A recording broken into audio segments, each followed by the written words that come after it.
সকাল থেকেই শরীরটা একটু একটু খারাপ ছিল, কিন্তু সন্ধ্যে থেকে এত বাড়াবাড়ি হবে আমি বুঝতে পারিনি। হট ব্যাগ নিয়ে সন্ধ্যে থেকে সেই যে বসেছি, যন্ত্রণায় ছটপট করছিলাম, তারপরে মাথা উঁচু করে বসতেও পারছিলাম না। ওকে বললাম আজ আমি কোনো রান্না করতে পারবো না, আমার খুব কষ্ট হচ্ছে। ওকে যেই বলা সেই ও বাইরে থেকে ছেলের পছন্দ অনুযায়ী পিৎজা অর্ডার দিয়ে দিল, 3টে পিৎজা অর্ডার দিয়ে দিয়েছিল। কিন্তু আমি কি করে খাবো বলো, আমার যা কষ্ট হচ্ছে। এখানে ছেলেকে তো খাবারটা দিয়ে দিল, ছেলেও খাচ্ছিল, রাতও হয়ে গেছিলো, বাচ্চাটার খিদেও পেয়েছিল। এখানে ছেলে খাওয়া হলো, আমার মাথাটা তো দেখে একটু শান্ত হলো। আমাকে জোর করে পিৎজা দিচ্ছিল, কিন্তু আমি কি করে খাবো, আমার যা কষ্ট হচ্ছে। ওষুধও এনে দিল, ওষুধটা খাওয়ার পর এখানে বাবুর বায়না হয়েছে যে আমাকে ডিম ভাজা করে দিতে হবে, আমার পেট ভরিনি। যে মানুষটা রান্নাঘরে কোনোদিন ঢুকিয়েনি, সেই মানুষটা এত কিছু করার পর সে ছেলের জন্য ডিম ভাজা করে এনে দিল।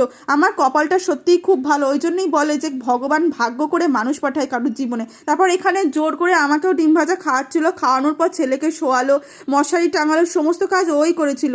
আজকে ভিডিওটা এই পর্যন্ত। ভালো লাগে লাইক করে দিও, টাটা।